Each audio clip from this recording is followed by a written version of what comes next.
we are in Awana Skyway and certainly the place is really crowded. The ticket counters are cashless, so you can pay online or through a card. So quickly going to run you through all the prices that you'll need from KL Central to Genting.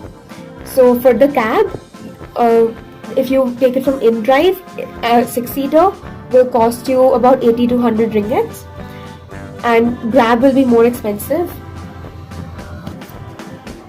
Next, for the Gandola, there is sitting space for about 8 to 10 people. A glass bottom floor will cost you about 20 ringgit per person, while a normal Gandola will cost you 10 ringgit per person. There's a free stop at Chinspi station, which is optional.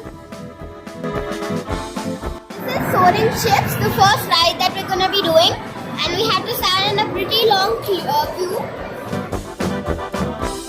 A glimpse of what kind of rides you're gonna get to do over here.